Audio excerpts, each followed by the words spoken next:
kita nombor satu. Biji-biji kelam merah bukan kelabu. Nak makan tak lalu, nak jual tak laku. Orang asli pun tak mau. Siput gondang musuh kita nombor satu. Perlis begitu sinonim dengan kemanisan mangga harum manis. Ianya tanaman pertanian penting di negeri Indra Kayangan selain tanaman padi dan juga tebu. Selain berkongsi informasi mengenai harum manis, episod ini juga saya akan ke tempat membeli belah popular di negeri terkecil di Malaysia iaitu Padang Besar. Juga menikmati keenakan laksa dan pulut ayam. Seperti biasa, kembara mencari personaliti Inbox Sarah Sri Kandi akan berkongsi pengalaman dan juga cabaran mengusahakan hotel dan potensinya dalam bidang ekonomi.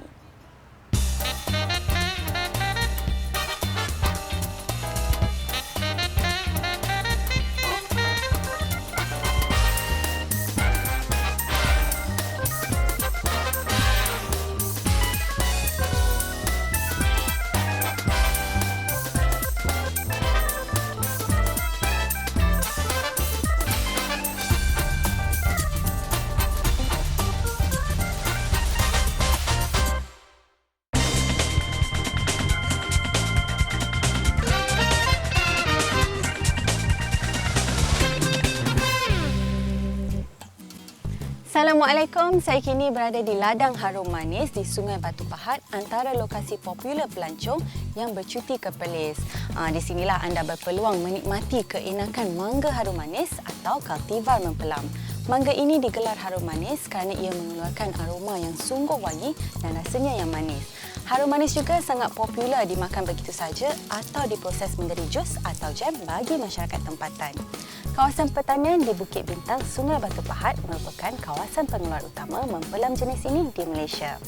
Keluasan penanaman mempelam adalah 1,000 ekar dan hasil pengeluaran tahunan antara 300 hingga 500 tan. Pusat ini juga merupakan pusat jualan mempelam harum manis.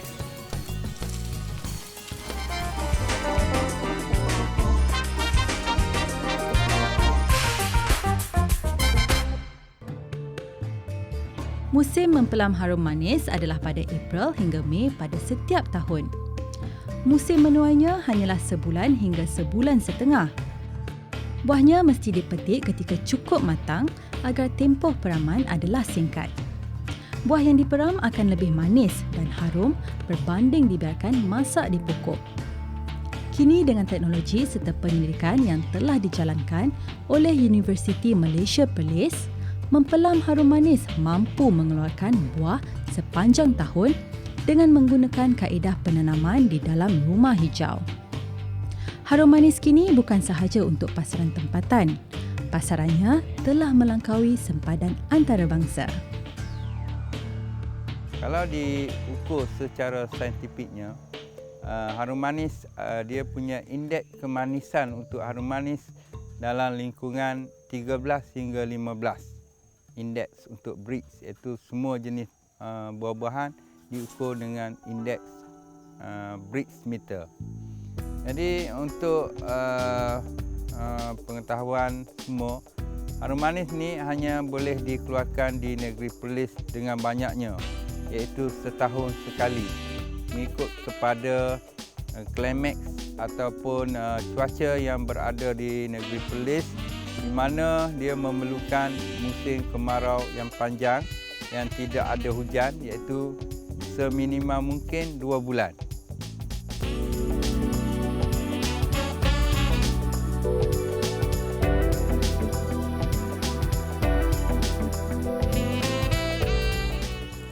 Lantaran kualiti buahnya, harum manis kini telah dieksport ke Singapura dan Jepun.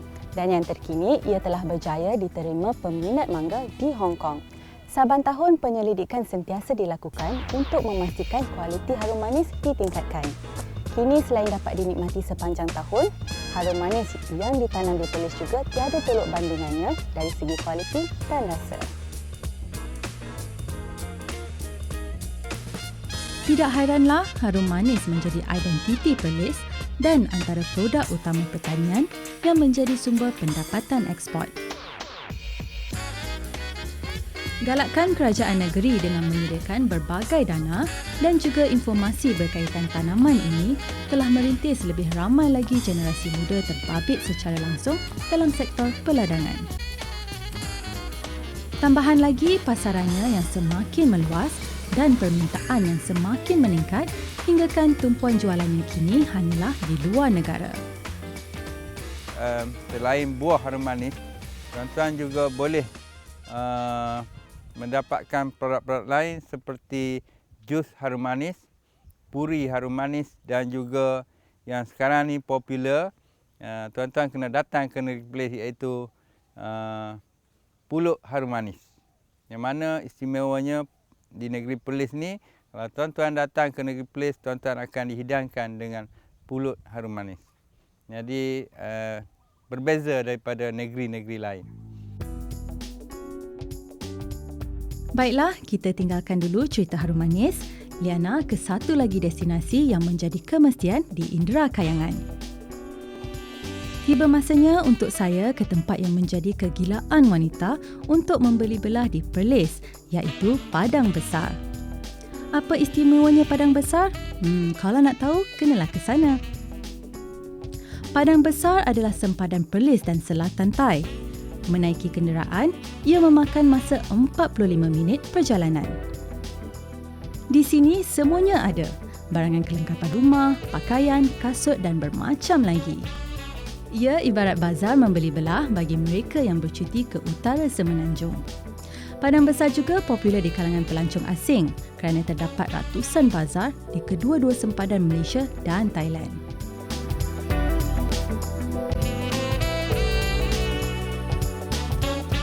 Seketika berada di sini, anda bukan saja rambang mata, tetapi juga terpaku melihat betapa peniaga wanita di sini menguasai hampir keseluruhan bazar yang ada.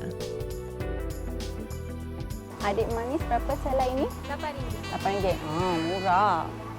Kebanyakan barangan yang dijual di sini adalah gabungan barangan Malaysia dan Thailand. Harga yang ditawarkan juga amat berpatutan dan yang penting ia boleh ditawar. Padang Besar ini seakan pesta setiap kali di hujung minggu. Ia adalah pusat membeli belah bukan sahaja di kalangan pelancong tetapi juga penduduk setempat di Perlis dan selatan Thailand. Antara barangan yang dijual di sini adalah pakaian, makanan, buah-buahan, peralatan rumah dan juga deretan gerai yang menyajikan makanan siap. Bertamu di Padang Besar tidak lengkap jika tidak menikmati keenakan pulut ayam. Ia adalah resepi tradisi warga Thailand yang semakin popular di utara Semenanjung. Pulut yang dimakan bersama ayam goreng telah mula dijual di kedai makan sekitar Padang Besar. Kelebihan pulut ayam dekat Padang Besar Perlis ni ialah kita gunakan bawang goreng. Tak sama dengan Kelantan tu. Yang Kelantan tu dia guna tepung untuk nak serikan kulit ayam dia lah. Macam tu lah lebih kurang dekat Perlis ni. Kita guna kulit ayam. Sos dia pun kaina rasa lain lah dengan yang Kelantan tu. Kita guna pulut susu untuk sedapkan pulut ayam kita. Jadi pulut ayam ni asalnya dari negeri Thai tapi kita popularkan dekat Perlis ni. Jadi pelanggan-pelanggan kalau dalam masa cuti sekolah tu selalunya dia pun minta pulut ayam lah dekat gerai Kak Ina ni. Pulut ayam ni lebih laku lah daripada benda-benda lain. Jeti Kuala Perlis adalah tempat menaiki feri ke Pulau Langkawi. Sibuknya jeti ini seawal jam 8 pagi hinggalah ke malam. Ia tidak pernah sunyi dari kehadiran mereka yang ingin bercuti ke Langkawi. Bila dah singgah ke jeti Kuala Perlis, terus terbau aroma kuah laksa Kuala Perlis. Ia adalah makanan wajib yang mesti dinikmati. Kesedapan laksa Kuala Perlis adalah kuahnya. Ini kerana ia menggunakan ikan segar. Gabungan kuah ikan segar dan juga laksa beras yang dihasilkan sendiri memberikan rasa yang sukar untuk digambarkan keenakannya. Hinggakan ada yang melabelkan laksa Kuala Perlis adalah laksa yang paling sedap di negara ini. Harganya juga masih murah berbanding di tempat lain. Lengkaplah kunjungan Liana ke Kuala Perlis setelah dapat menikmati semangkuk laksa. Pendek kata, bila datang ke Perlis, makan mangga harum manis yang segar dari ladang, membeli belah di padang besar dan menikmati keenakan laksa beras di Kuala Perlis barulah sempurna percutian. Baiklah, jangan ke mana-mana. Selepas ini, Inbox Sarah Sri Kandi akan mengetahui sejauh mana cabaran wanita yang mengusahakan hotel di utara tanah air.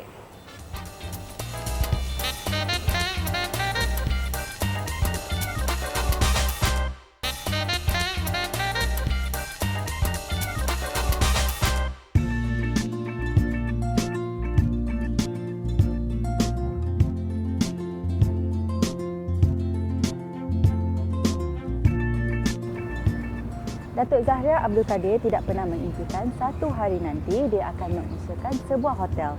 Ini kerana sektor ini telah dikuasai oleh golongan Adam dan sukar ditembusi wanita kerana cabaran getir perniagaan ini. Memiliki sarjana dalam bidang polisi dan strategik dari Universiti Kebangsaan Malaysia, dia ternyata seorang yang berjiwa kental dan sentiasa memastikan impian menjadi kenyataan.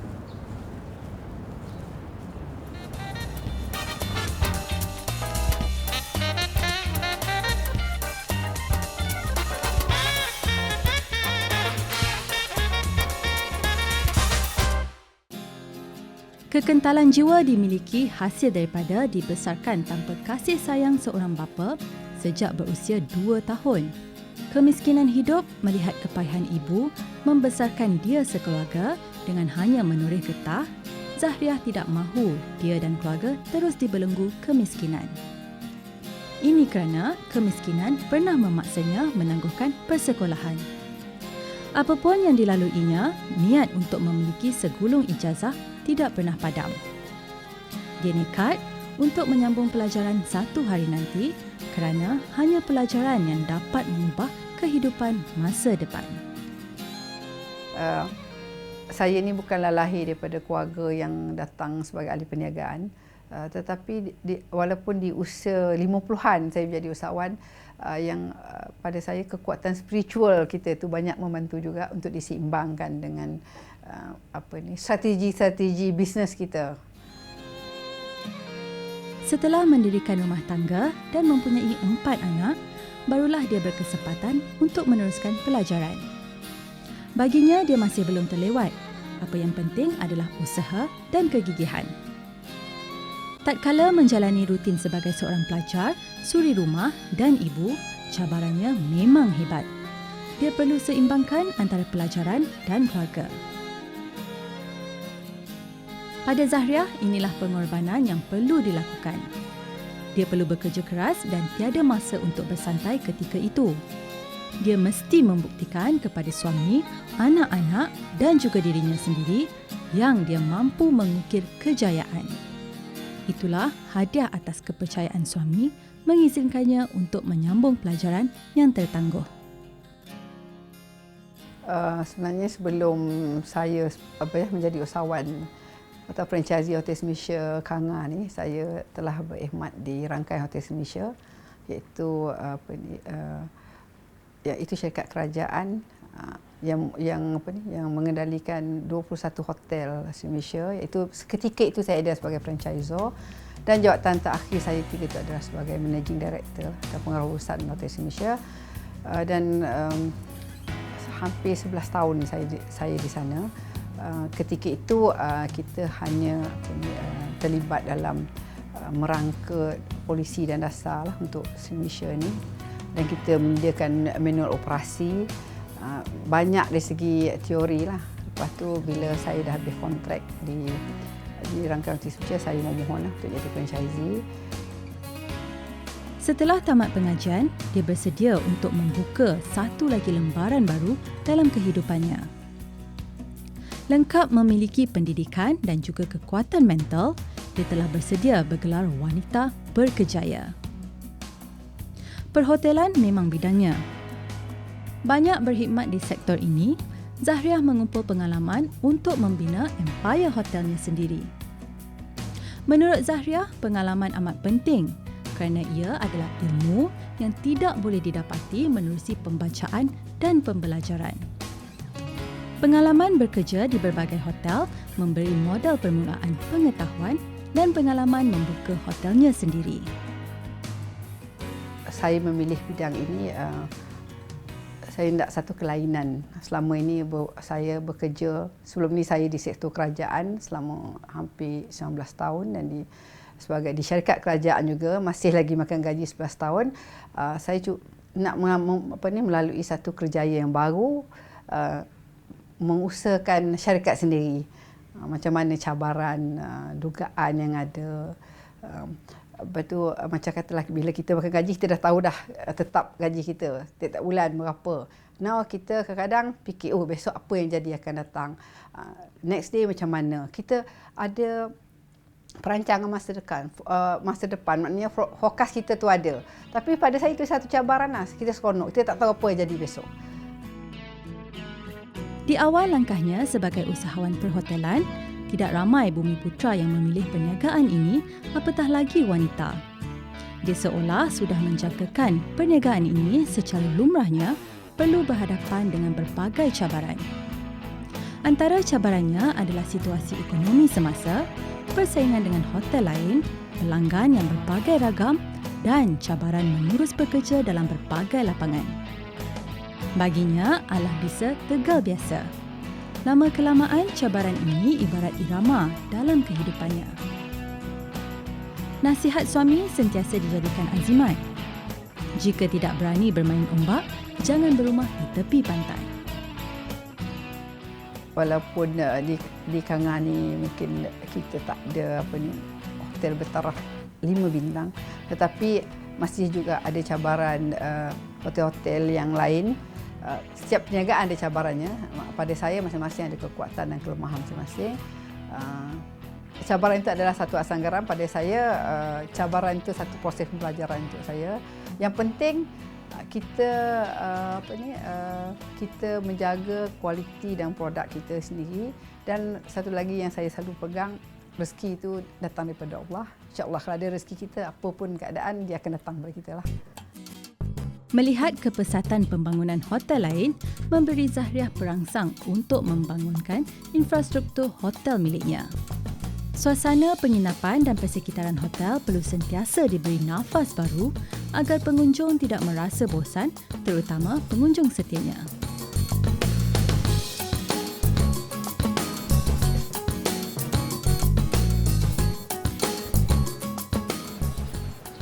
Saya pasti impiannya tidak terhenti di sini. Banyak lagi yang akan kita kongsikan bersama wanita wajah ini. Siapakah idolanya dalam bercatur dalam dunia perniagaan? Semuanya lepas ini.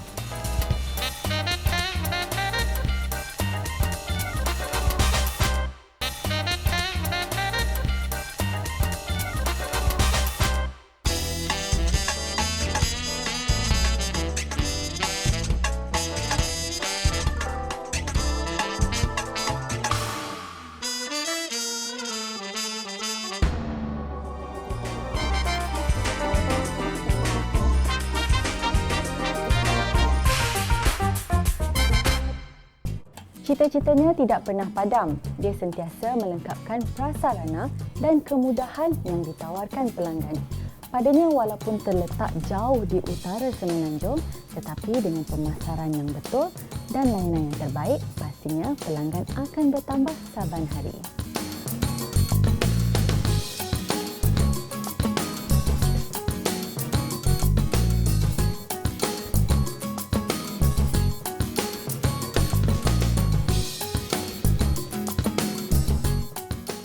Ada kalanya dia berasa puas atas apa yang diusahakan. Apa tidaknya, banyak pujian diterima menerusi laporan yang ditulis di media massa.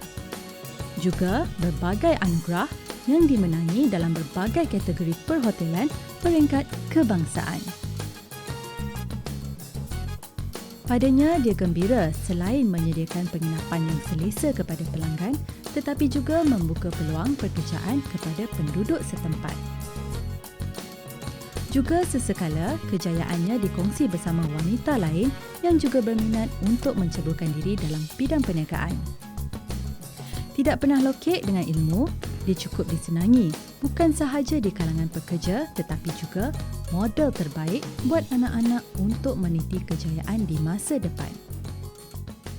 Pada saya tak ada benda yang kata terlambat. Selagi kita masih boleh bernafas ni, pada saya kita mencari rezeki ni macam kita nak hidup 1000 tahun lagi dan kita akan beramal seolah kita akan mati esok. Dan dua falsafah inilah yang saya amalkan sejak dulu. Ibu kepada 5 anak ini sentiasa menjadikan Tan Sri Syed Mokhtar Al-Bukhari sebagai idolanya. Kesenangan dan kejayaan bukan milik mutlaknya, tetapi disokong orang sekeliling. Sewajarnya mereka ini dibantu dan dibimbing. Prinsip hidupnya, kejayaan dunia dan akhirat biarlah seimbang.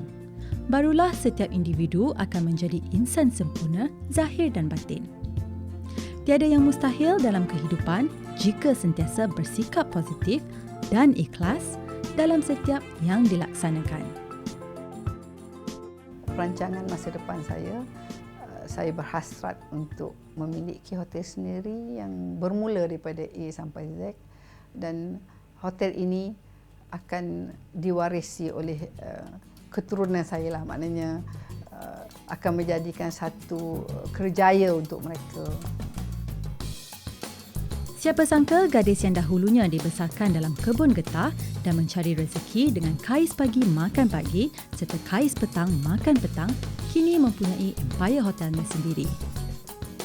Dia juga membuktikan wanita mampu maju dalam bidang yang dikuasai lelaki.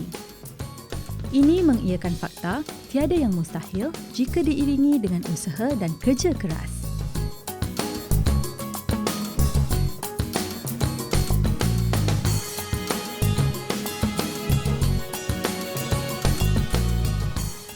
Kegigihan Datuk Zahria Abdul Kadir wajar dicontohi. Tiada jalan mudah untuk menggapai kejayaan. Selesai sudah Kembara Inbox Sarah Sri Kandi di Perlis Indera Kayangan. Jangan ketinggalan bersama saya di minggu hadapan bersama seorang lagi selebriti yang mempunyai cara tersendiri mencorak kehidupan dan kejayaan.